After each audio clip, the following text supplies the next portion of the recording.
Hello नमस्कार दोस्तों। मेरा कुमार पाठशाला चैनल में आपका स्वागत है।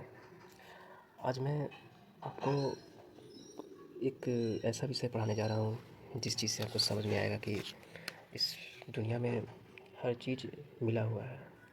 अगर हम उस मिले हुए चीज़ से किसी एक चीज़ को निकालना चाहें, किसी एक स्पेसिफिक चीज़ को निकालना चाहें, तो उसे हम किस तरह से निकालेंगे, है कि नहीं? तो आइए चलिए समझते हैं बातों को। लिखा हुआ है पदार्थों का पृथक्करण। क्या है? पदार्थों का पृथक्करण मतलब सेपरेशन ऑफ सबस्टांसेस, ठीक ना। किसी भी किसी भी मिश्रित किसी भी मिश्रित चीज़ों में से उस एक पार्टिकल्स को कैसे हम अलग करेंगे उससे, वो बातें बताई गई है। तो चलिए विज्ञान की दुनिया में और सरल और रोचक तथ्य से समझते हैं बातों को। अब देखिए क्या है ये बात।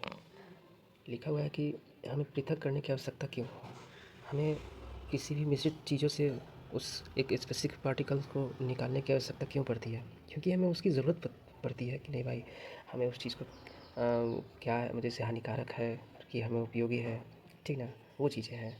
जैसे कि देखिए हानिकारक पदार्थों को दूर करने के लिए, अब गेहूँ है, गेहूँ में कुछ कुछ मिट्टी मिला हुआ है, कोई कीड़ा मकोड़ा है कि नहीं? तो वो है कि उस गेहूँ के लिए हानिकारक है तो उसको उसमें से निकाल दिया जाता है ताकि हमारा गेहूँ बच सके। चाहे कोई भी अनाज हो। अनुपयोगी अवयवों को हटाने के लिए वही चीज़ बात है। शुद्ध और उपयोगी पदार्थों को प्राप्त करने के लिए देखिए उदाहरण क्या दिया हुआ है। चाय से पत्तियों को अलग करना, है कि नहीं? चाय बना रहे हैं, ठीक है, चाय से ये चाय छन्नी है, इसी में हम चाय डालें, ठीक ना, और ये कप है। इसमें क्या है कि यहाँ पे चाय पत्ती यहाँ जमा हो जाता है, बाकी जो रस है पानी चाय का इस यहाँ पे आ जाता है इसमें। तो इस चीज़ से क्या है ना कि हम समझे कि हमें जो चीज़ चाहिए हम उस चीज़ को अलग कर लिए, ठीक है, और बेकार की चीज़ों को हटा दिए। वही चीज़ है ये। क्यों सेपरेट करते हैं वो चीज़ें समझ में आ रही होगी। चलिए आगे देखते हैं। देखिए कई प्रकार होते हैं चीज़ों को अलग करने के लिए मिश्रित चीज़ों से, ठीक है ना। तो देखिए क्या लिखा हुआ है। जब अशुद्धियों का आकार बड़ा हो, वे आसानी से दिखाई दे, तो उन्हें हाथ से चुनकर अलग किए जाते हैं। जैसे चावल दाल या गेहूँ से कंकड़, पत्थर भूसे को अलग करना। जैसे ये थाली है, इसमें गेहूँ है ढेर सारा, ठीक है ना, गेहूँ है, और मान लीजिए कि कोई कंकड़ उंकड़ इसमें आ गया, ठीक है। तो ये देखिए बड़ा बड़ा कंकड़ है, आसानी से दिखाई दे रहा है कि भाई है ये। तो इसमें से इसको हम क्या कर लेते हैं, हटा लेते हैं, है कि नहीं? तो वही चीज़ें हटा लेते हैं अब हाथ से चुन करके।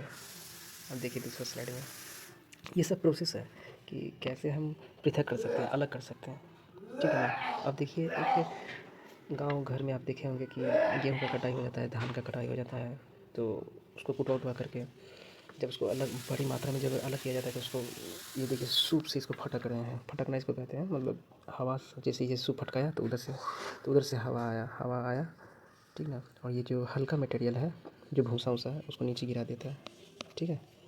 देखिए क्या लिखा हुआ है। हवा के झोंके द्वारा किसी मिश्रण के भारी और हल्के अवयवों को अलग करना निष्पादन कहलाता है, ठीक है। किसान इसका उपयोग अनाज से हल्के भूसे को अलग करने के लिए करते हैं, ठीक है। अब देखिए दूसरा क्या है, चालन स्विंग। घर में क्या है कि जब जब गेहूँ पिसवा करके हम लोग मिल से लेके आते हैं, कहाँ, तो घर में, ठीक है। घर में के बाद होता क्या है कि रोटी पकाना होता है। अब ऐसी तो नहीं है कि सीधे लाए निकाल के आटा सान के रोटी बनाते हैं, नहीं ना, उसमें भूसा वगैरह सब रहता है, अच्छा नहीं लगता खाने में, उसमें मिला हुआ होता है, ठीक है, छोटा छोटा उसका कण वगैरह। तो इसके लिए क्या करते हैं ना, एक ये जो है ये जो है चलनी होता है, ये चलनी, इसमें जाली नुमा स्ट्रक्चर है ये चीज़, ठीक है। तो इसमें क्या होता है ना कि इसमें हम आटा डालते हैं जो मिल से पिसा के लाए हुए हैं, डालते हैं। तो क्या होता है ना कि ऊपर में, तो क्या होता है ना कि ऊपर में जितना भी एक्सट्रैक्ट मटेरियल है जो हमें नहीं चाहिए ये ऊपर में रह जाते हैं, और जो हमें चाहिए आटा वगैरह वो नीचे गिर जाते हैं, ठीक है ना। तो इस माध्यम से हम चीज़ों को समझते हैं कि देखिए क्या है ना, जब मिश्रण के अवयवों का आकार अलग अलग होता है तब छलनी का उपयोग किया जाता है। छोटे कण छलनी के छेदों से निकल जाते हैं और बड़ी सुर्रियाँ ऊपर रह जाती है। उपयोग आटा छानना, रेत से कंकड़ अलग करना, ठीक है ना। ये सब चीज़ें हैं। ये क्या लिखा हुआ है, अब देखिए क्या लिखा हुआ है, अवसादन और निस्तारण। अब अवसादन और निस्तारण एक ऐसी प्रक्रिया है जो कि इसमें ग्रेविटी काम करती है, मतलब गुरुत्वाकर्षण बल, ठीक है ना। पृथ्वी अपनी तरफ खींचती है चीज़ों को, जो भारी चीज़ होता है। जैसे बताते हैं, एक ग्लास ले लिए, ठीक है ना। अब इसमें क्या है ना कि ग्लास ले लिए, तो इसमें क्या है कि हम यहाँ पे एक टब में रखा हुआ था, इसमें इसमें गेहूँ था, ठीक ना, इसमें गेहूँ था, इसमें मिट्टी था, ठीक है ना, इसमें बालू, ये सब इसमें कंकड़ भी था, ठीक है। तो इस चीज़ को क्या किया ना, यहाँ इसमें डाल दिए, ठीक है, पानी भी था इसमें, तो इसमें डाल दिए। तो क्या हुआ ना कि इसमें डाल दिए, तो अब ये मिश्रित तरीका था, पूरा गंदा दिखने में लग रहा था, ठीक है ना, पूरा गंदा दिखने लग रहा था। अब क्या हुआ ना, कब सोचे इसको मिलाएं कैसे, तो हम सोचे कि छोड़ देते हैं, इसी प्रकार से हुआ नहीं। तो क्या हुआ ना कि पृथ्वी पर रखने के बाद ग्रेविटी से जितना भारी कण था ना, वो नीचे जमा होते चला गया, ठीक है, नीचे जमा होता चला गया, और जो हमें चाहिए था वो ऊपर उठ गया, तो जो हल्का था ऊपर उठ गया, ठीक है ना। तो हम क्या किए कि इसमें से इस चीज़ को हम निकाल लिए बाहर, और ये यहीं की यहीं रह गया। तो इस तरह से करते हैं चीज़ों को, ठीक है। देखिए लिखा हुआ है ना कि मिश्रण में भरी अवयवों का नीचे बैठ जाना अवसादन, ठीक है। मिट्टी का नीचे बैठना, वही चीज़ है, मिट्टी का नीचे बैठना, नीचे बैठ जाता है, और ऊपर जो हमें चाहिए वो रह जाता है ऊपर, ठीक है, हमें जो चाहिए ऊपर रह जाता है। और ऊपर के पानी को देखिए, ऊपर के पानी को बिना हिलाए दूसरे बर्तन में उड़े लेना, मतलब कि ये जो पानी है इसको हम दूसरे बर्तन में डाल देते हैं, वही चीज़ है। चलिए आगे देखते हैं। ये देखिए निस्पंदन मतलब फिल्ट्रेशन, आप पढ़े होंगे फिल्ट्रेशन, ऊपर वाला जो चीज़ था सेम वही चीज़ है फिल्ट्रेशन, ठीक है। देखिए क्या लिखा हुआ है, लिखा हुआ है कि किसी किसी तरफ से अघुलनशील ठोस पदार्थों को फिल्टर पेपर या बारीक कपड़ों की मदद से अलग करना यह निस्तारण से अधिक प्रभावी विधि है, क्योंकि यह सूक्ष्म अशुद्धियों को रोक लेती है। उदाहरण, फल और सब्जियों के रस के बीज को अलग करना, ठीक ना, ये चीज़ें हैं। अब आगे देखते हैं क्या है, वाष्पीकरण। आप अपने घर में देखे होंगे कि